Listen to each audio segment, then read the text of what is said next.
And then definitely Definitely number two, the individual values. How they are reflected in American society, because we're going to say, is apathy an individual value, whether it's good or bad? Is that a value of American society? Is that what At Bell High School in Los Angeles, essential questions are key to an integrated curriculum. We came up with these together as the 3 questions that we thought were most relevant to our curriculum, like how do people use language and other forms of expression to lead others and affect change? How are individual values reflected in American society? And how society changed to become more tolerant and inclusive? And so everything we do, we want to kind of go around that focus so that it has a common meaning throughout the year in both history and English, right? Yeah, and then Humanitas has an overall theme of social justice. So this is all tying into that theme. Only 28% of registered voters bothered to cast ballots.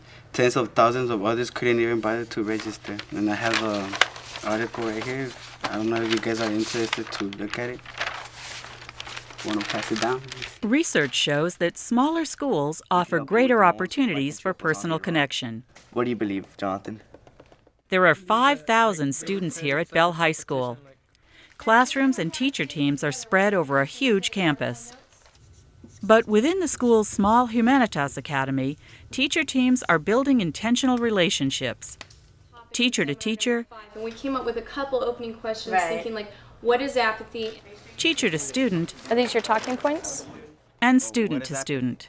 In my opinion, apathy is you agreeing with what everybody around you is agreeing and not trying to make a difference, not trying to change society for goodness. In this business, you're really isolated, typically. And this kind of an effort that's interdisciplinary and where you put a team of people together to work with a smaller number of students over a continuous period of time, that requires a level of collaboration that we're typically not used to in this business. Take a look at the Universal Declaration of Human Rights. I didn't start teaching in an interdisciplinary format until 8 years into my career. And what it requires you to do is reflect much more on what you do and how you do it, because you don't answer to only yourself. There's a lot of times in this business where you think you might be providing effective instruction, and maybe you are, or maybe to some degree or another you're not. You may never know that unless you're working with somebody else who can keep you on track. The fact that we integrated the Universal Declaration of Human Rights. Yeah, which by the way was a really good idea. Before teachers can integrate their curriculum, they must learn to work together. Right. Style and personality differences need to be acknowledged and considered during each step of the planning and teaching process. Mike Berger and Megan Falls continue to work on their collaborative process.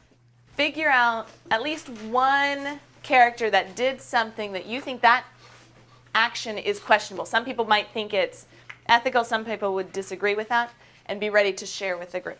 Teachers have to trust that underneath their teaching or personality styles, they have a common mission that holds kids at the center. Once that trust is in place, teachers can move to the standards and begin planning their joint instruction. We always start with the standards and work backwards from there. Yes.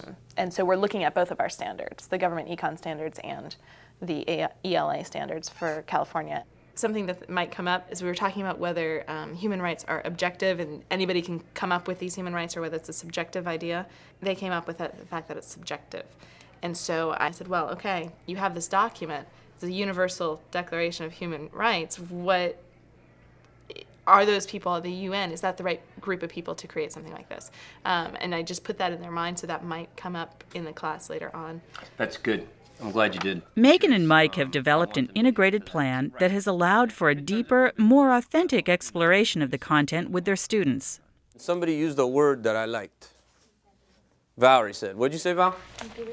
You give your consent. A country consents to participate in the United Nations and abide by rules and declarations and treaties, etc. They've based their classes on the essential question, how do ethics and morals contribute to the choices made by individuals, communities, and society? I think essential questions are rigorous in nature because they're open-ended and because they're challenging and because they're, what Berger said, provocative. They get the students thinking. And so in order to keep them thinking throughout the unit, you have to provide them with challenging curriculum. And I think we go from the approach of as much college-based expectations as possible. And we realized that some of the students need more scaffolding, outlining of things, teaching them how to take notes on a book or things like that. But they want to do that level of work, and they can. What's Article 2 say? That everyone is entitled to all rights and freedoms without distinction of any kind. And how does that apply to the case? Well, because they're women, they're not entitled to drive. And? And they have equal opportunities as a man. Aha. How would you define human rights? In Megan's and Mike's classes, students are making choices and constructing meaning. They're learning about democracy by practicing it. What I carry from Berger's to Ms. Foss's class is like the same thing, because we're talking about ethical issue. Like if it's do we think this is like the right choice that this person made and stuff like that. It relates to the novel that we're reading right now also with Ms. Foss and Mr. Berger, with just the case studies as well. I want you to write this down on your paper.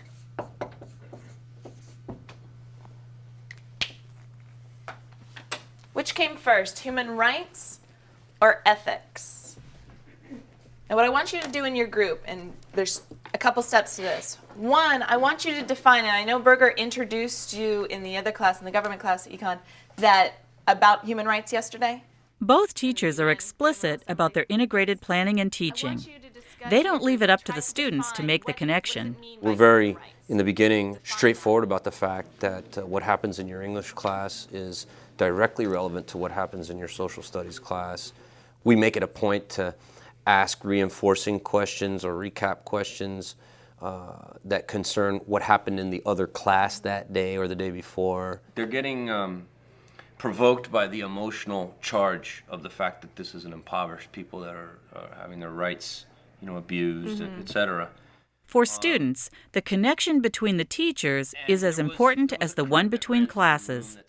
They would see Berger drop by my classroom, and they'd see us talking together, or they'll see us in the hallway, or I'll come by his classroom. And when they see us actually having that connection and really talking about whether it's curriculum or with the kids, all of a sudden there's they feel like something's happening, and they see that teamwork.